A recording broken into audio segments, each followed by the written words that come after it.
we find the first mysterious place in Taiwan. Our translator Sean will take us there. Apparently, there's a place on the north of the island with very extraordinary, almost extraterrestrial houses.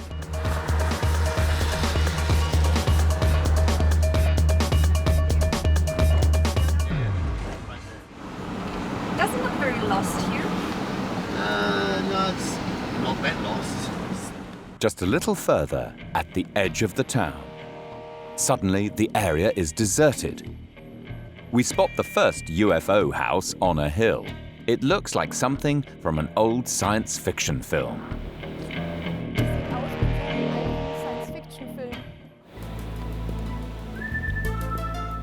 As well as UFOs, there are also futuristic angular buildings here. It seems to be an entire village, neglected, abandoned, and decaying. We find signs of previous occupation in several places. People really used to live here. Why did they abandon the place? We decide to have a closer look at the houses. But the first one we try is hopeless.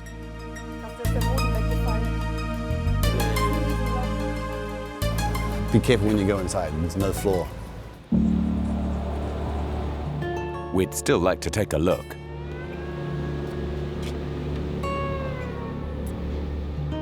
At least through the locked door.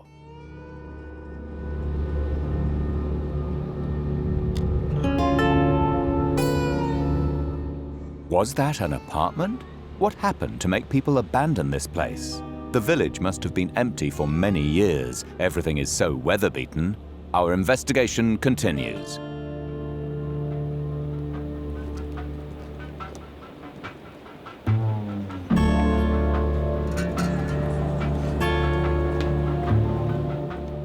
The neighboring UFO is easier to get into and astonishingly well preserved. There's the window open. Shall we try and get through that? Oh, that's a good idea. Will we find information about why and when the residents abandoned their houses?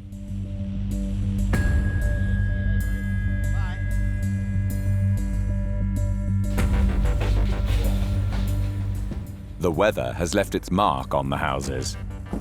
The kitchen and overall design are very retro, reminiscent of the 1970s. Perhaps it was intended to be an exclusive seaside holiday resort.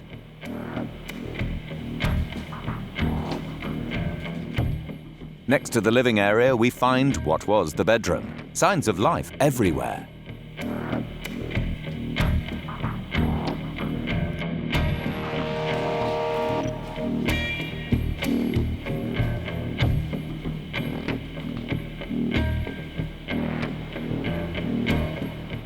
But what must have happened to make people move out? Translator Sean has an idea.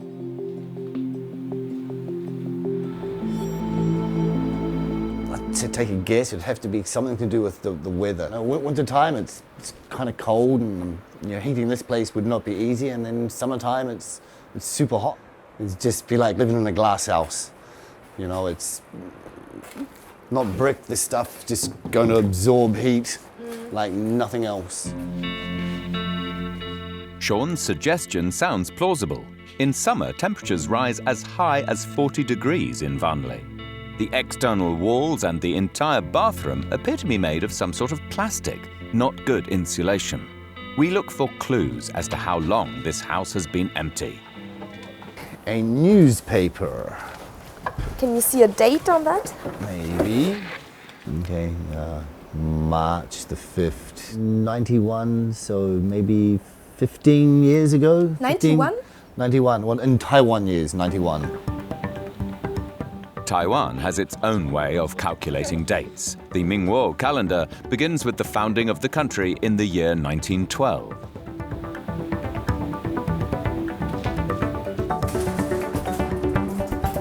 So if you're in the kitchen, I'm feeling kind of hungry, yeah? What would you like to have for dinner, darling? Steak and fries, please. But the cupboards are empty, the frying pan rusty. No lunch for Sean. 15 years ago, something must have happened to make the residents leave the place. We decide to ask in a nearby hotel. Perhaps somebody there knows something about the mysterious place or the people who lived here.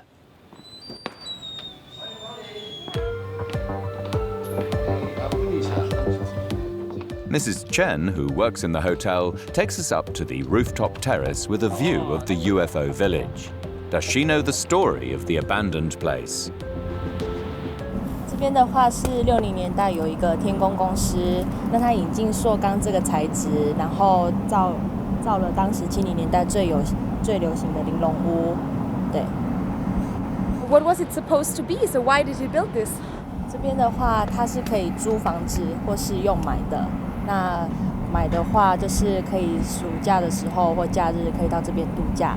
那用租的话，它当时很热门，一个晚上可以到5000多，也是用来做度假使用的。The UFO Village seems to be an example of bad planning. Built at the beginning of the 1970s, gradually abandoned at the end of the 1970s. The holiday village by the sea was the vision of businessman Mr. Su Ming. It was to be a place for the rich and beautiful. Rent in the 1970s was the equivalent of $140 a day. It was conceived as a place of joy and life. But today, his vision is an abandoned village. Not only the weather was the problem, though. Behind the UFO Village, we discover an overgrown cemetery.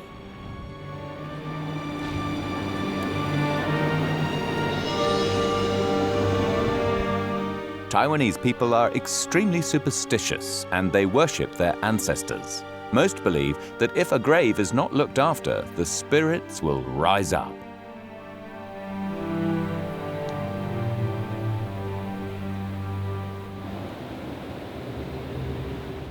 Superstition. One reason why people no longer wanted to live here. It even prevents many Taiwanese people from going to the sea at certain periods.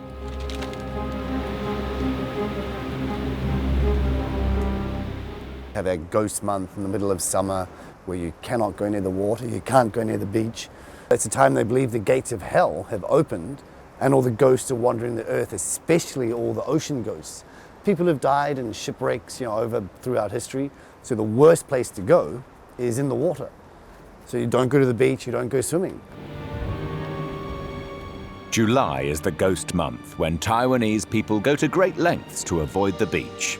Hardly a good prerequisite for a holiday resort. Among the ruins, we discover one house which seems to be in good condition. We knock at the door.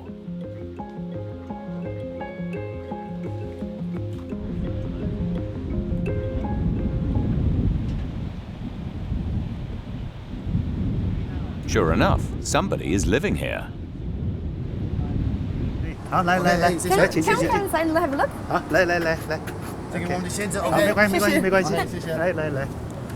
Oh wow. Mr. Tao is a friendly host. He even turns his heating on for us straight away. 我们比较简单，我们把原来的隔间全部打通了，就一个这样比较舒服，空间也宽敞。那厕所就 It's unlikely that Mr. Tao gets many visitors. Perhaps that's one reason he is so proud to show us his little home. 这里浴室跟这个玲珑屋的它外壳全部都 FRP 的，所以它这个当时在设计上，这个厕所浴室呢，也就是整个一体 FRP 一体成型。来这边坐，这边坐。 Mr. Tao has been living in Vanley for 30 years. He's been in the UFO Village for 6 years, rent-free. The town tolerates his presence here. 稍微再整理过才住。那像隔壁王先那个是，他是一直都住在这里，所以他自己本身整理的就很比较舒服一点。那我们这个是比较简单了，反正一个人住就简单就好。 In the summer, he rents out jet skis at the neighboring hotel. In the winter, he enjoys his spare time here. The hot, rainy weather doesn't bother him. Air conditioning and a dehumidifier keep his home comfortable. But Mr. Tao seems to have shut himself away here, almost as though he doesn't want to see the abandoned village. 当时那个整个园区有在整理哈，就干干净净的，不会说像现在这个样子。现在这个样子最主要就是说，有一些房子他们也没有来住，那也没有来使用，没有来使用，如果万一一个窗子一破掉，一风一吹进来，就整个掀掉了。所以就是怕房子怕没有人住。你这样完完整整的时候，有人在住，有整理，其实就干干净净的。你像王杰那个房子，我们这房子到这个封面一过，我们外观都会去洗洗刷刷，弄得干干净净的。Then, 2 hours later, Mr. Tao reveals to our surprise that he isn't the only person living here in the ruins. His neighbors, an elderly couple, are good friends of his. Mr. Tao even has a key to their house, which has video surveillance. So this is what I call a typhoon door, right? A door that protects the house from the stormy sea. Oh, wow. Thank you. What we find here, surrounded by all the abandoned, ruined houses, is a huge surprise. Mr. Tao's neighbor has created a luxury home with expensive model planes, plenty of high-tech equipment, and a massage chair. 第一排都有，这一排都有，第二排的有的有，有的没有。那原来建筑物是这样子，那后面是很多他们自己在下挖下去的，好，都不见得一定都有了。第一排是已经他们都有。Mr. Tao tells us that the owner is a wealthy businessman who used to work in Hong Kong. For the last 15 years, he's been living in the UFO Village with his wife as a recluse. 这边就是厨房，啊，这边就是厨房，厨房还有景观的厨房。Whatever the reason a man like this chooses to live here, he's certainly invested a lot of money. So far, he had to spend over $84,000 just on storm damage. 台风打上来大概只有一次吧。好，一般来讲，防台还是要做啦，前面要挡掉就比较不会有问题。灌上来，整个灌上来是不太会啦。Originally, there were 93 houses in the UFO Village. Today, only 2 are still lived in. 要方便要快，其实还是市区是比较好。那这边你就是比较舒服，就在海边。But for Mr. Tao, it is precisely this inconvenience that gives the place a charm of its own. He likes the quiet atmosphere here, peace and quiet between all the ruined houses and the sea. 这边就不要看这边比较漂亮的就好了，所以我们还是喜欢住在这里，这个景观漂亮。Behind Mr. Tao's house, the last remnant of a dream, of a man and his vision to build a peaceful holiday village from UFOs. Today, it's a mysterious place that has become the home of reclusive individuals. Our journey now leads us to Arizona, USA. Our next mysterious place is the location of the biggest aeroplane cemetery in the world. From the ground, we can hardly make out the incredible size. Its gigantic area, 10.52 square kilometers. In other words, about the size of 1,300 football pitches. The plane cemetery is home to around 4,000 aircraft. Over 600 people work in this enormous space. What exactly goes on here?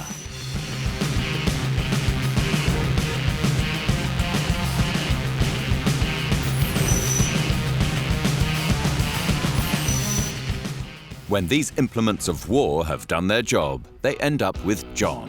His team demilitarizes the old warplanes. And what exactly does that mean for the aircraft? Demilitarization is when we take the aircraft and remove basically all the military aspects of the aircraft so that we can prep it and process it for demils. And then we'll crush the aircraft into 1 by 1 inch squares for recyclable metal. And then the money goes back to the government from there. His team has just removed this electronic radar guidance component. It goes to a shop, they open it up, pull the hazardous out of it, and then the rest of it just gets scrapped. Which will later also be the fate of the empty plane fuselage. The aircraft has had a long life cycle protecting the U.S. and other interests throughout the world. So as we come to the end of the life, it is sad to see some of these aircraft go and the missions and the stories that are all tied behind each aircraft that's out here. Americans seem to have a special relationship to their military equipment. However, we also discover ruined planes in the biggest aircraft cemetery in the world, which appear to have been forgotten. In fact, they are here for a very particular reason. This is the largest property in the possession of the American Armed Forces, which makes it easily visible to Russian satellites. At the end of the 1990s, the Americans had to take 350 B-52 bombers out of action. The reason? A disarmament agreement. For 60 days, they left them out in the open here until the Russian surveillance satellites confirmed that.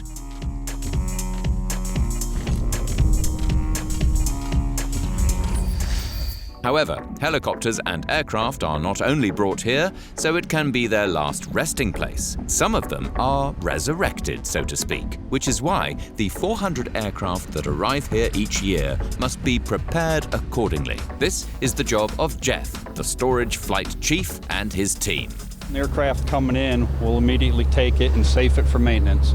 We'll check it for any munitions on board, and we'll handle those accordingly. Then we'll totally defuel the aircraft of any fuel, and we'll put on it what's called a 1010 preservative fluid. This lines all the fuel tanks and the fuel lines. This way, a possible future awaits them. Smaller aircraft like this helicopter have all moving parts removed, including the rotor blades. To preserve the metal bodywork, the team sprays 2 coats of black paint over it. It takes between 40 and 60 days to get aircraft ready to be stored in the desert. The most important thing is the final coat of white paint.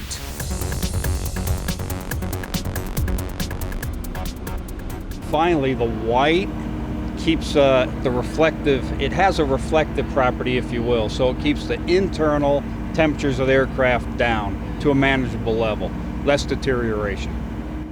Jeff flew helicopters for the US Air Force for 20 years, and for the last 10 years he's been preparing them for storage. For him, every day here is special. If only these planes could talk. Wow, I mean, how cool a place.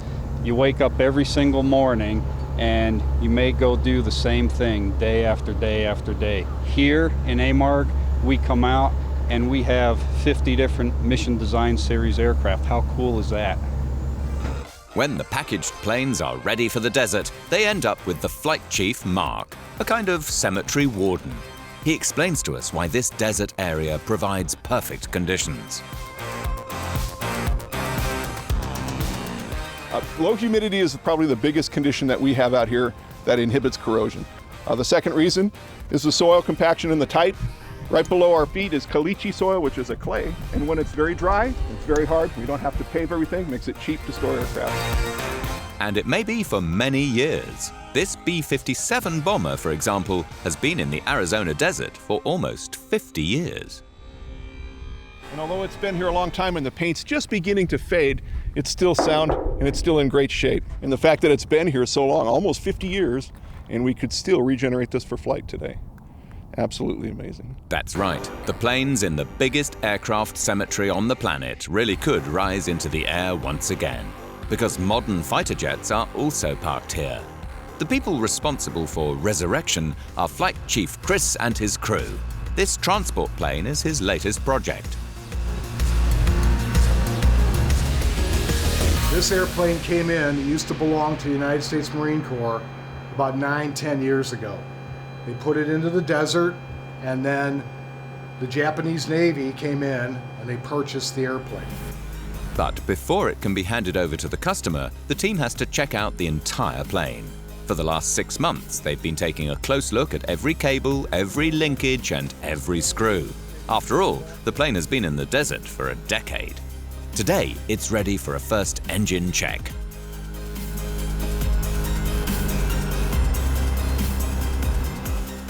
We're trying to get the airplane so it'll be airworthy, it'll fly.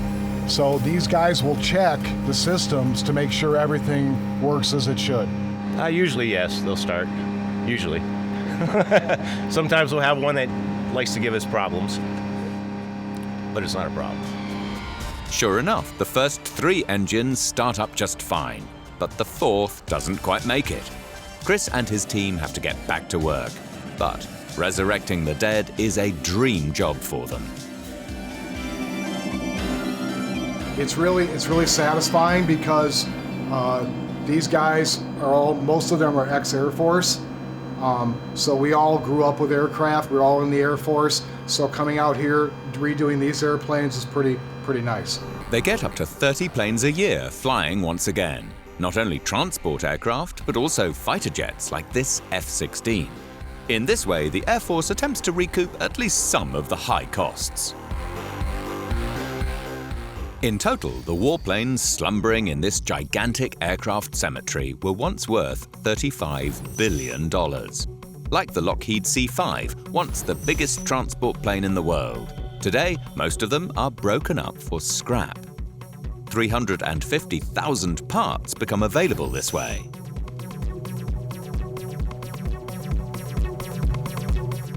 Like this engine from a Black Hawk helicopter, almost 2,000 horsepower. It was sleeping in the desert for 7 years, but now the US Navy needs a replacement engine as quickly as possible. No problem. Within 24 hours, the engine has been delivered.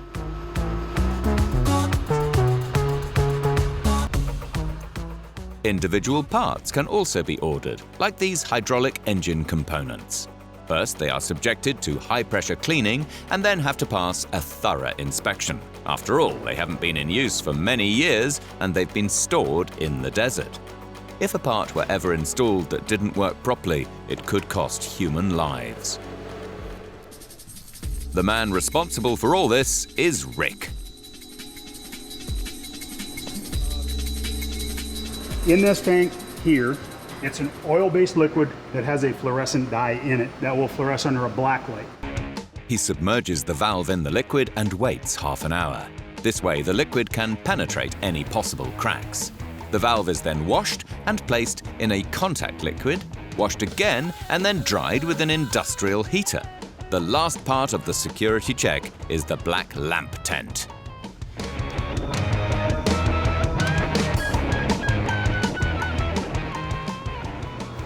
The area that I would be looking at is right here, and it is a solid color all the way across. If it were cracked, it would bleed out the bright yellow again. I don't see anything wrong with this part.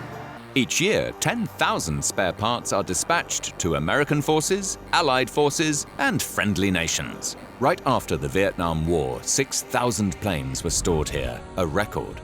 Ever since, the number has been declining year on year. From America, we now head to Laos. There is said to be a bomb village here. Though the country has experienced considerable growth, it is still damaged from the Vietnam War. US forces dropped so many bombs on Laos, it became the most heavily bombed place in the world. We are in search of the bomb village. This man directs us to a small village in the middle of the jungle. We enter Xieng Quang province.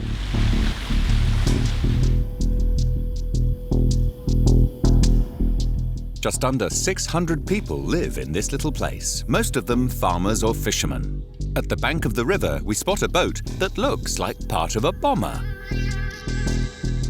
It belongs to a fisherman called Hu.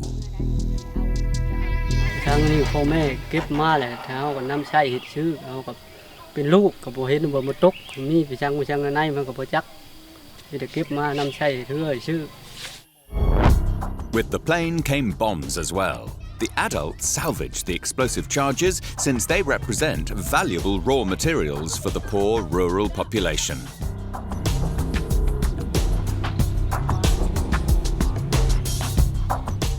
The fisherman Hu tells us about a village where some families have specialized in recycling bombs. So we continue our journey. 2 hours later, we reach Napier. It's the place we've been looking for. The entire village looks like an arsenal.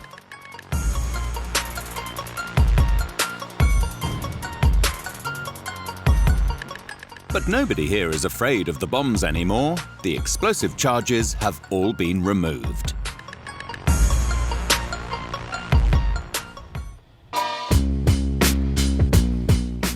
Sien Phet has been recycling bomb parts for 10 years, but not every bomb can be melted down.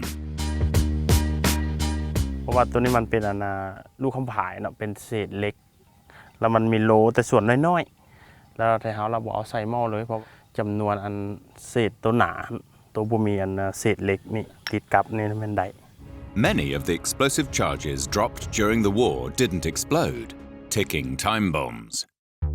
To understand how Sien Phet gets hold of the bombs, we have arranged to meet a bomb disposal unit in the jungle. Specialists in bomb disposal travel all around the country to find unexploded ordnance. They use cord to fence off the area they are searching as precisely as possible. ว่าจุดเริ่มต้นกวดกู้แม่นอยู่ในจุดดังกล่าวนี้มีลักสีฟ้าสีเขียวอยู่ในนี้ Then the metal detector is employed. Despite the safety precautions, the work is still dangerous. ลูกระเบิดเลยว่าจุดเป็นที่อันตรายอยู่ในจุดดังกล่าวนี้เนาะ This is the man responsible for blowing up the bombs and mines, former Marine Biacho de Silva.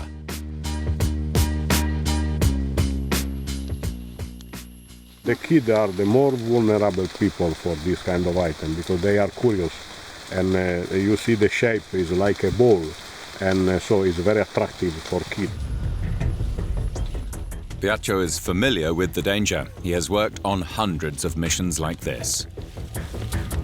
Now for safety reason we have to move to a safety distance and the team leader will proceed with the briefing with his team about sentry, movement, control of the area, clearance of the area, and preparation for the demolition.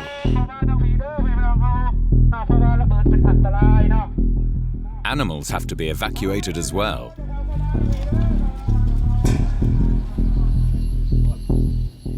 ภายหลังที่ว่าเฮาดึงสายยิงออกจากจุดยิงจุดระเบิดมาฮอดจุดที่ว่าจุดยิงที่ปลอดภัยแล้วเนาะ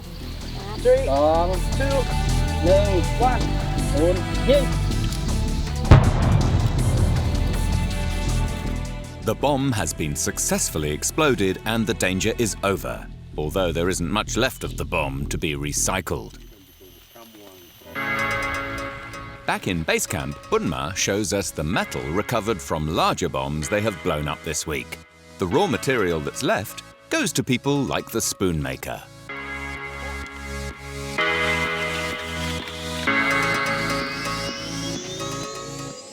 Bunma invites us to her parents' house. Her village has been cleared of bombs, but the forests around haven't. A big motivation for the 26-year-old. It's the only way she can protect her cousins, nephews and nieces. บางทีก็บ่มแตกใส่ตายเทื่อ3เทื่อ4นะเฮาเลยมีความสมัครใจว่าถ้าว่าเฮามีส่วนร่วมอยู่ในเรื่องงานตัวนี้เฮาก็คือสิ Her family and her parents' home are an oasis of tranquility for Bunma. In her kitchen, we find all sorts of household objects made from scrap bombs, a bizarre scene. ว่าน้ำใช้ในชีวิตประจำวันของสมัยปู่ย่าพ่อของพ่อที่ว่าอันนี้แม่นเป็นบ่วงโลเนาะที่ว่าเฮาจะใช้เป็นเฮาหล่อเฮาต้ม Bowls, pots, spoons, all made of aluminium once used in bombs. But how exactly is it done?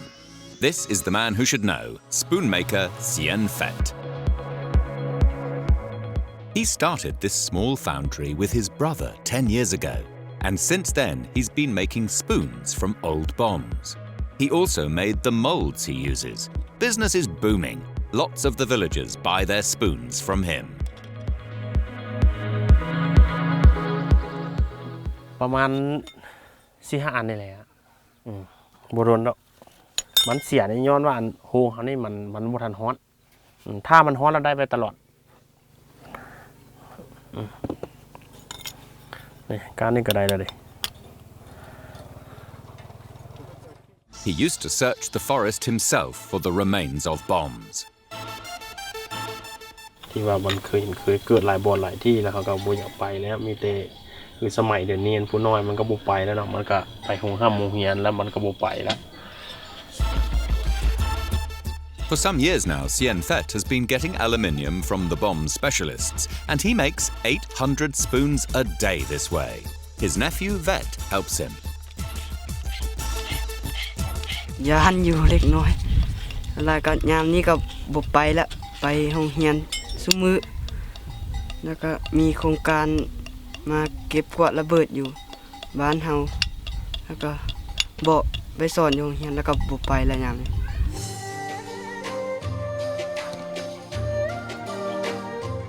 Each spoon costs the equivalent of 55 cents. At the moment, the spoonmaker's customers are from the surrounding villages, but in future he also plans to sell his products to tourists.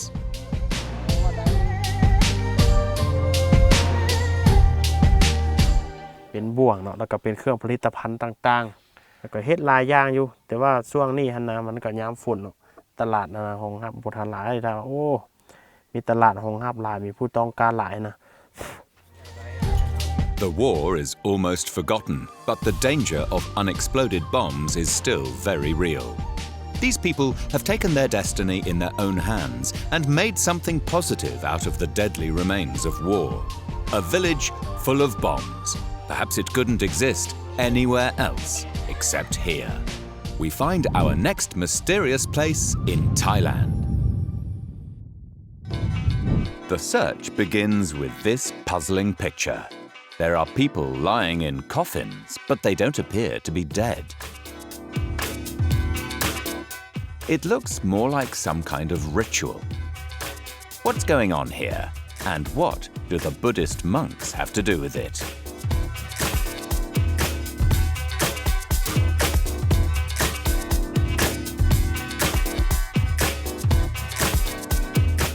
We have come to Bangkok, the capital city of Thailand. Here we simply trust to luck. Armed with the photograph, we start asking passers-by. And to our surprise, the scene in the photograph doesn't strike them as unfamiliar or odd. เกี่ยวกับการสะเดาะเคราะห์ครับพวกล้างมนต์ดำอย่างเงี้ยหัวลำโพงครับที่หัวลำโพงก็มีแบบนี้นะใช่ครับนั่งรถเมล์สมมุติถ้านั่งรถเมล์ก็เป็นสายสีผมนะคะ Get on bus number 46 to wash away bad luck? Maybe not. It just sounds too strange. But the next time we ask, we have more success. We meet a monk who can tell us more about the picture. อันนี้เป็นพิธีต่อชะตาเสริมดวงชะตาจากคนที่มีเคราะห์ร้ายพอทำได้ให้กลับกลายมาเป็นดีที่จังหวัดอะไรนะอยู่ที่จังหวัดนครนายก So the coffins in the photograph are part of a Buddhist ritual. And apparently we need to travel to a place called Nakhon Nayok. It's 2 hours drive northeast of Bangkok. In the first monastery of the town, we get more helpful information. อ๋อที่วัดพามณีวัดพามณีเหรอครับผมใช่อันนี้ไม่ใช่ที่นี่ใช่ไหมครับไม่ใช่ที่นี่ไปอีกวัดนึงต้องไปอีกวัดนึงติดกันเนี่ย So we are almost there. But when we reach what is supposed to be the right monastery, it is a strange sight. This isn't how we had pictured a temple. This place looks like the covered market. There are stalls everywhere, selling fruit, vegetables, meat, and snacks. Is this really supposed to be a Buddhist monastery? นะคะท่านใดที่จะทำพิธีสะเดาะเคราะห์นอนโลงนะคะในรอบเช้านี้เราจะเริ่มเวลา 8:30 น.นะคะท่านใดที่มีความประสงค์จะทำพิธีสะเดาะเคราะห์นอนโลงนะคะวันหนึ่งเราจะมีการทำพิธี2 รอบนะคะรอบ It seems to be the right place after all. This lady with a microphone is talking about a coffin ceremony and buying tickets.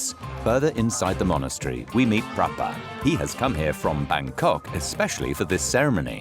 วันนี้ผมจะมาทำพิธีสะเดาะเคราะห์นะครับจะนอนทำพิธีนอยลงศพแล้วก็ปาสกุลตายปาสกุลเป็นถ้าคุณสนใจตามไปดูก็ได้นะครับอยู่ด้านหลังถ้าเกิดสนใจอยากจะไปดูก็ได้นะครับ We accept his offer. Apparently, the first service is already over, but we're in luck. A sign at the ticket office states that death happens twice a day here, so we can watch. But to take part, Prapa needs an admission ticket. It's in the form of a donation, because officially monks live lives of poverty and are therefore forbidden to accept actual money. อันนี้เป็นธูปเทียนนะเป็นธูปเทียนชื่ออันนี้จะเป็นพลาสเตอร์เป็นกิฟต์เซตยารักษาโรคต่างๆ To sum up the situation, there are coffins somewhere here, a box with toilet paper, plasters and medicine. But what this is all about, we still don't know. So now we've come to ask the abbot, the senior monk in the monastery. He finally explains the curious picture. สำหรับญาติโยมที่มาไหว้หลวงพ่อปากแดงศักดิ์สิทธิ์นั้นก็เลือกทำบุญถ้าหากว่าเรามีข้อหามยามร้ายเคราะห์ที่เกิดจากสิ่งที่ไม่ดีทั้งหลายทั้งปวงเนี่ยอาจจะมีอุบัติเหตุหรืออะไรที่ไม่ดีเนี่ยบางคนเขาก็จะมักมาให้พระเนี่ย And it's precisely in order to die briefly that Prapa has come here today as well. ก่อนเข้าก็รู้สึกไม่สบายใจก็เลยมาทำพิธีแล้วเวลาไม่สบายใจนึกอะไรไม่ออกก็คนไทยเนาะก็เป็นอย่างนี้ก็จะมาหาทำบุญทำเพื่อความสบายใจทำแล้วก็จิตใจสบายขึ้นก็ดีทำแล้วรู้สึกดีขึ้นทำแล้วเกิดความสบายใจก็อยากมาทำ The monastery has well over 100 clients each day. Whether the monks really need that much toilet paper and plasters is questionable. Later we discover that the boxes are always resold. But having your soul healed for the equivalent of €2 is still a bargain. We venture into the temple with Prapa and see them, the coffins from the picture, but they're empty. Nobody inside. Everyone just walks past. The reason? Before the communal deaths, before it is allowed to lie in the coffins, a service is held. It's to prepare the faithful for their brief period of death.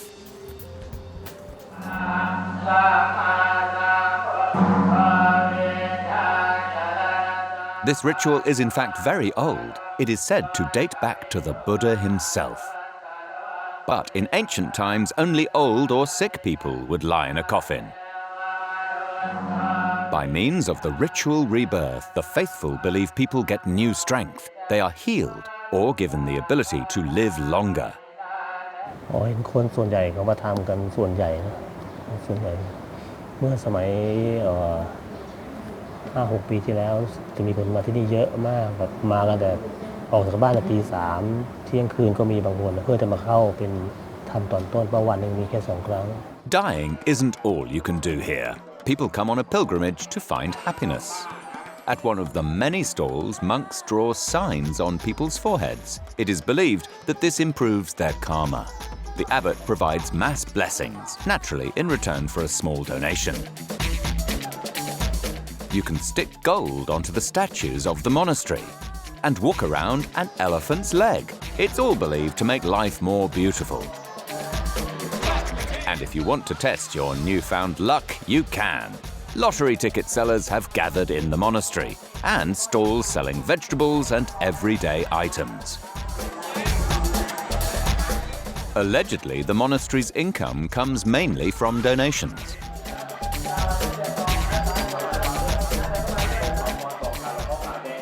การที่เอาเงินมาบริจาคที่วัดเนี่ยปัจจัยส่วนหนึ่งเนี่ยเอาไปบูรณะปฏิสังขรณ์เสนาสนะต่างๆภายในวัดไม่ว่าจะซ่อมแซมกุฏิหรือว่าที่อยู่อาศัยของพระหรือว่าทำกำแพงวัดทาสีวัดทำอะไรต่างๆเนี่ย Finally, the time has come. Now people will lie in the coffins. The procedure is organized with military precision. You stand and wait your turn. Dying takes place in groups of 9. The reason? 9 is a lucky number in Buddhism. So the first service of the day starts at exactly 9 minutes past 9. ท่านนะครับให้ไปอยู่ที่ท้ายโรงก็คือชุดละ9 คนนะครับให้เราเตรียมปัจจัยไว้ซื้อที่ซื้อทางให้กับตัวเราเองคนละ100 บาทนะครับใส่ไปในโรงศพ The 100 baht, about €2.50, is to be placed underneath the pillow. This way, you die symbolically on top of money, and it is hoped that in your new life you will be blessed with wealth.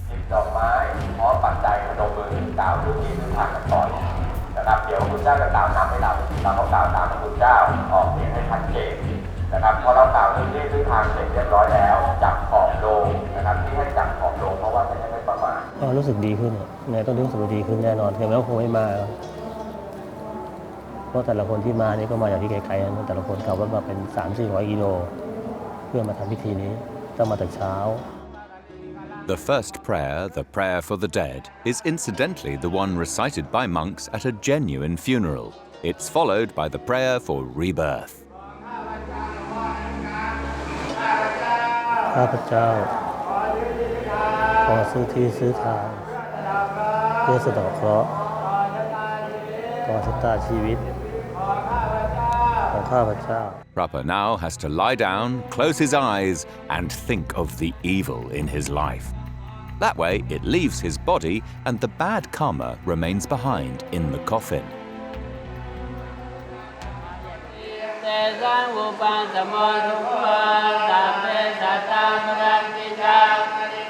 ในโรงศพเนี่ยเราต้องสวดถอนก่อนทุกครั้งเราต้องสวดถอนเขาเรียกว่าพรมด้วยน้ำมนต์ธรณีสารต้องสวดถอนทุกครั้งเวลาจะทำพิธีต้องสวดถอนแล้วพรมน้ำมนต์ก่อนไอ้สิ่งที่ร้ายๆเนี่ยมันจะได้ออกไปเนี่ย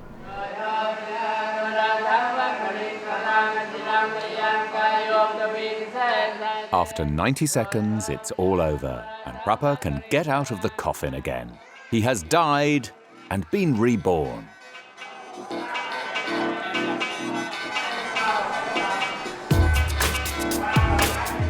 สิ่งที่เราคิดกังวลหรือว่าเป็นห่วงอะไรเงี้ยมันก็รู้สึกว่ามันสบายใจขึ้น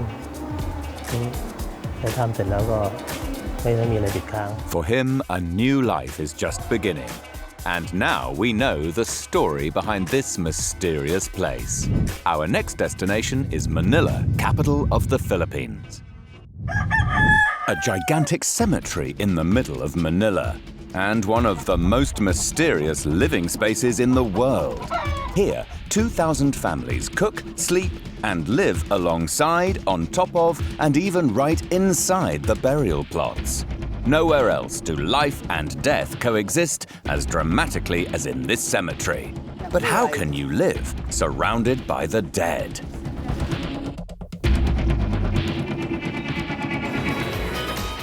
The Philippines is a country of contrasts. Paradise on one hand, but also a place of poverty and extreme overpopulation, especially in the capital Manila. Too many people, too little room. The last resort when you need a place to live, the cemetery. And that's exactly where we are heading. The notorious North Cemetery is in the center of Manila. Its dimensions are huge, an area the size of 7 football pitches. And 2,000 families live here, surrounded by thousands of graves. Here, death is hardly a taboo subject.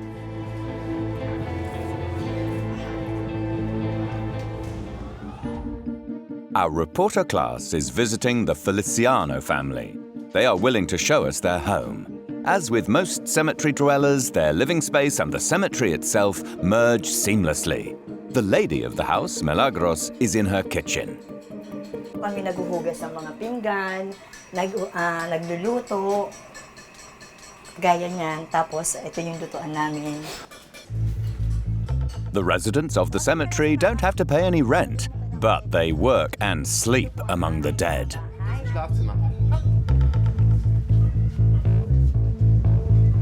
May natutulog po dito at may natutulog po dito. In the hallway, we spot 3 other tombs, and 2 people are also buried in the living room.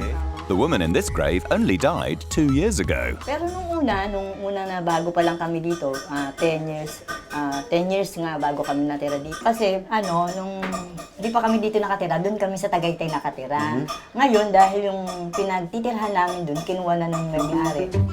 The Felicianos have 4 children and 8 grandchildren. There is life aplenty here, right next to the dead.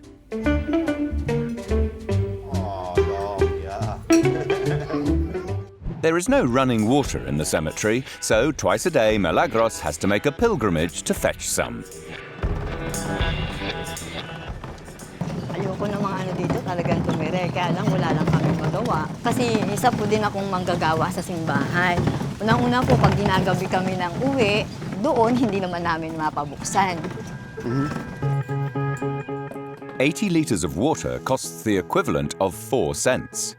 Life in the cemetery is hard. However, Milagros' everyday existence is basically similar to that of many Filipino women. Things are different for her husband, Manuel. The grave digger is hard at work in his workshop because tomorrow there will be an important burial here.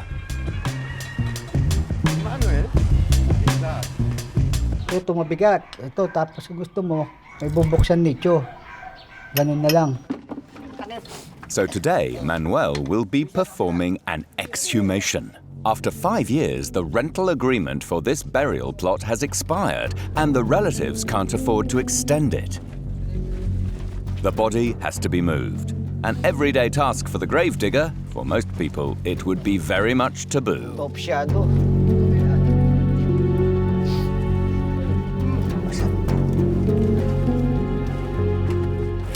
Ito na lang ang trabaho namin, kaya hindi mo pwedeng hindi ka umawak ng buto. Okay. Wala kaming trabaho. The mortal remains end up in a mass grave. The gravedigger cements the sack in place here for the coming decades. Wala na. Ito na ako, anda na ako.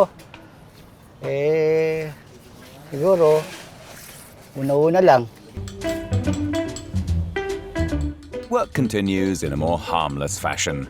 While Manuel's sons prepare the grave, our reporter is even allowed to paint the gravestone for tomorrow's burial. Sag mal, Emanuel, wie ist denn das eigentlich, wenn die Familien vorbeikommen, auf deren Gräbern ihr wohnt? Ist okay für die? Yung mga iba dyan, hindi dumadalaw, pero itong kulay asul, minsan siguro sa loob ng isang buwan o 3 beses ba.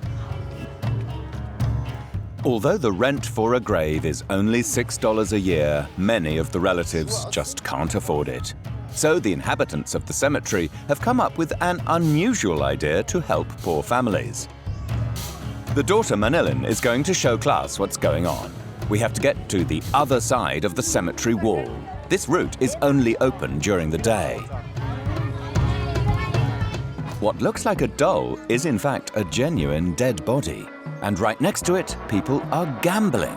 What on earth is going on? Kasing yung may patay po, humingi po sa amin ng tulong para po doon po sa kanila dahil sila po wala naman po kasi silang sapat na pera. The boy died of pneumonia 5 days ago. Since then, his body has been lying here with the temperature 30 degrees in the shade. Tomorrow, they should finally have enough money for him to be buried. As we return to the cemetery settlement, we happen to witness a catastrophe being averted. While we've been filming, a hut on the cemetery wall has caught fire. The flames are in danger of spreading. It was caused by a short circuit from a cable. Since electricity prices are high, many Filipinos tap the main supply illegally, and these improvised cables frequently cause terrible fires. This time, the situation is rescued just in time because all the residents have lent a hand. In the Feliciano household, however, there is no sign of alarm. Wasn't this mother of 4 at all worried? Hindi ako natakot kasi unang-una, pinagdasal ko yung sunog na yun. Perhaps Milagros' humble approach to life also comes from her faith. She's content with what she has, though it's not much. With the equivalent of $10, Milagros looks after herself, her husband, and the 8 grandchildren.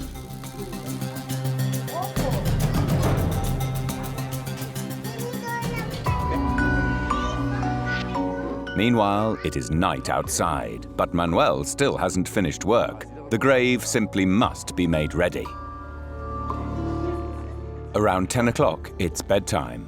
Tonight, class is allowed to sleep on a grave. Tama natin, nicho. Ayan o, yan ang nakalibing dyan, ika dyan. Manuel knows what he's talking about. He and his family sleep on or beside graves too.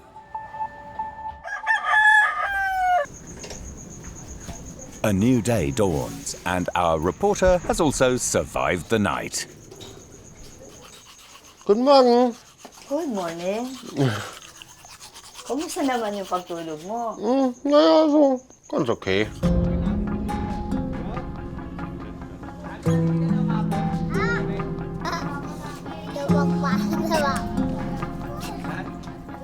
Work continues. 70 burials in one day. That can happen here, and nobody would panic. Around noon, the funeral procession arrives. We keep our distance. The relatives of the deceased don't want us to film them, and we respect that. Not until the mourners have left does class have a chance to admire the gravestone he painted. And now, it's time for us to say farewell to life in the cemetery.